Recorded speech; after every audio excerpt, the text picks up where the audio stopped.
et messieurs, chers membres du jury, chers membres de l'ADELI, public venu en masse, bonsoir.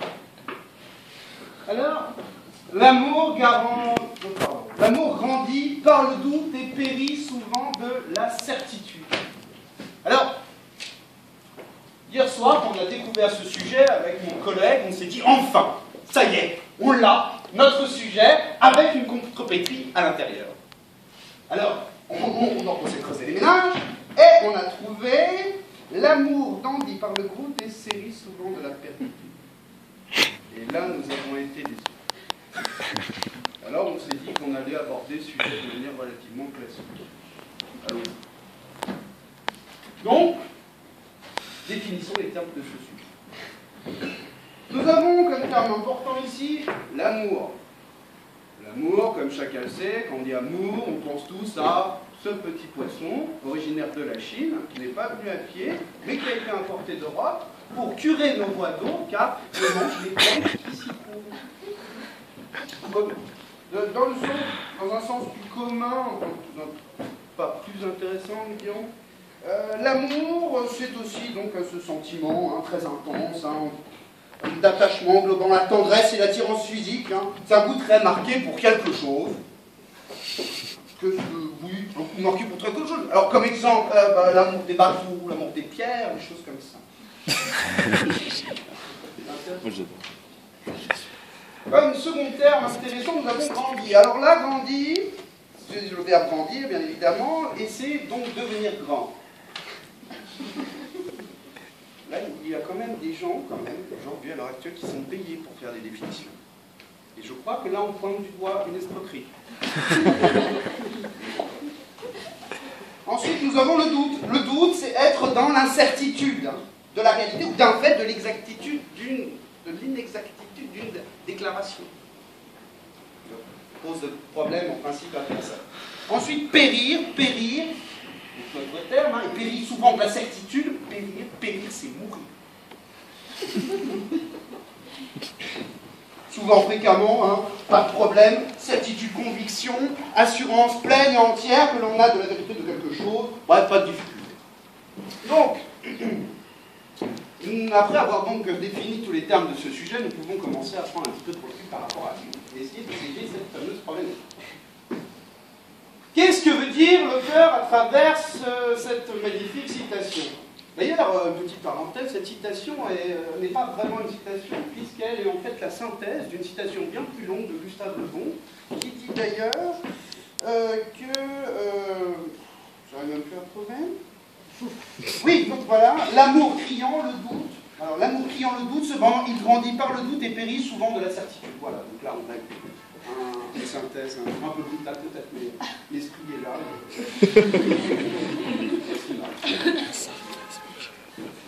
Bon, bref, où est-ce qu'il veut en venir, l'auteur, Gustave Le Bon? Où veut-il en venir? Il veut dire que finalement, par rapport à l'absence de l'amour, ce doute de sa présence ferait naître justement cet amour. Paradoxe. Problématique. En quoi l'incertitude, tout comme la certitude, conditionne l'amour. Donc c'est pour ça que nous verrons dans une première partie que l'unilatéralité des sentiments naît l'amour et que dès lors qu'apparaît la réciproque, cet amour flamboyant meurt, tel Gabriel Péry.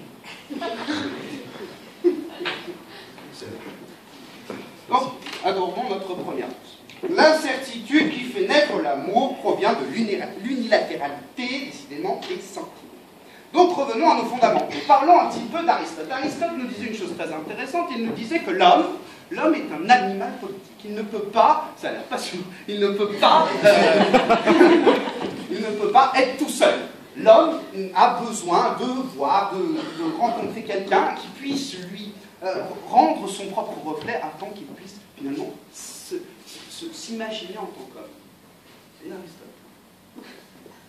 Ensuite, en fait, là où je veux en venir, c'est que cet animal donc social qui a besoin de l'autre pour exister, on pourrait faire le rapprochement avec les sentiments amoureux. Je m'explique.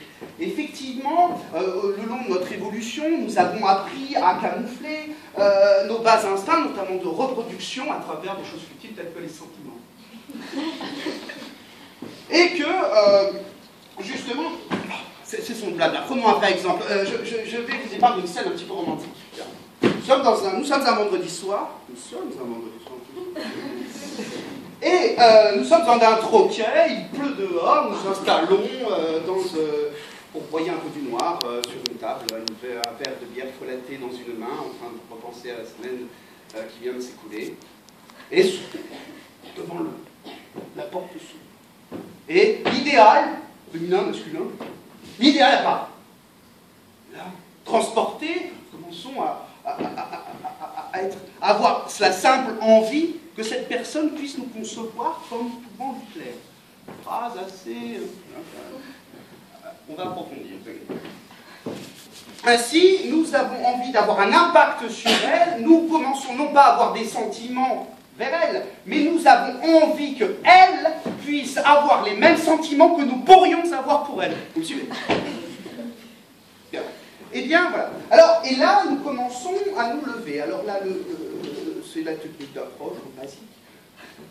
On se lève, on commence à trembler comme moi, on commence à balbutier, bégayer, on transpire. Qu'est-ce que je transpire d'ailleurs? Et la peur apparaît. Le premier symptôme, c'est la peur d'être rejeté. D'être rejeté. D'ailleurs, ça me rappelle Platon qui nous disait que celui qui est amoureux doit recevoir des encouragements.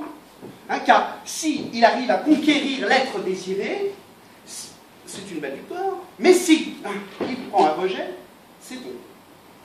Et c'est à ce moment-là que commence en nous à se créer un être idéal. Je m'explique. On tente de garder la tête haute, on va se transcender afin que l'on nous perçoive comme un être idéal, je me répète, une vraie machine d'amour. Donc on enfile notre plus beau costume de Sacha Distel, pailleté. Nous nous approchons, on refait notre brushing, et enfin on arrive pour lui susurrer doucement à l'oreille. Tu es le soleil de... Chacun susurre comme il peut. Tu es le soleil de ma vie. Tu es le soleil de mes jours. Tu es le soleil de mes nuits. Tu es le soleil de l'amour. Bon, effectivement, on peut prendre autre chose que Sacha Distel. Mais bon, on peut prendre, oui, effectivement, Francky Vincent. Enfin, ça dépend des goûts. Il n'y a pas de dictat. On peut faire ce qu'on veut.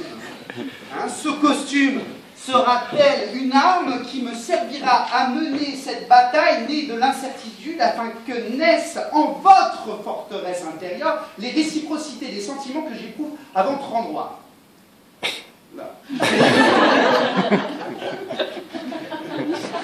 Ainsi, dans cette première partie, que l'unilatéralité des sentiments est la source de l'amour, et pourtant cette dernière sera-t-elle les algues broutées par les carpes d'amour, broutées par la réciproque des sentiments? Commençons notre seconde partie. La certitude de la réciprocité des sentiments, cause probable d'extinction de l'amour.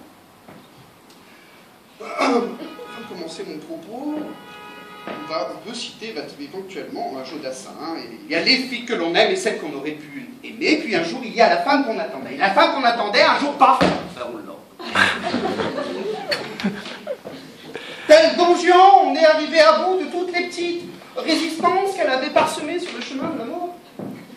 Et le costume de l'homme idéal, on n'en a plus besoin.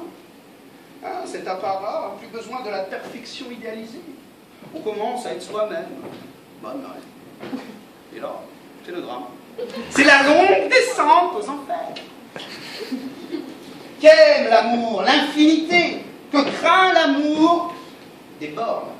C'est une très jolie phrase de ce magnifique philosophe suédois, non, danois, pardon, de Søren Kierkegaard. Si quelqu'un veut éventuellement lire son ouvrage, c'est intéressant. Donc je répète, Kierkegaard, comme ça se prononce. Ainsi, l'autre devient les bornes de l'amour que l'on pensait infini. Ça va très loin. On n'a jamais été aussi proche de l'être tant désiré, mais on n'a jamais été aussi loin de lui. Hein? tout ce qui provoquait en nous un émoi si énorme devient du jour au lendemain un cauchemar. Sa jolie petite mouche qu'elle avait au coin de la bouche devient le plus abominable des poireaux. Son sourire qui pouvait nous transporter sur les plus hautes cimes devient un interstice immonde, dévoilant des chicots pourris et tordus comme l'esprit d'un politicien.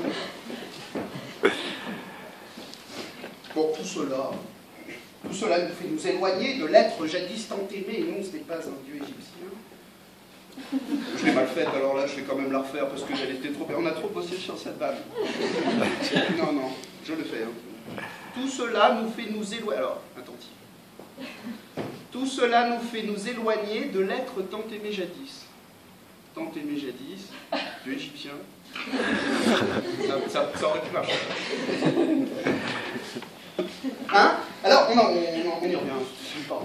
Donc, là, adressons-nous un petit peu à Tchekhov. Tchekhov, qu'est-ce qu'il nous disait? Tchekhov nous avait prévenu, il nous l'avait dit, ça, si vous avez peur d'être dans la solitude, ne vous mariez pas.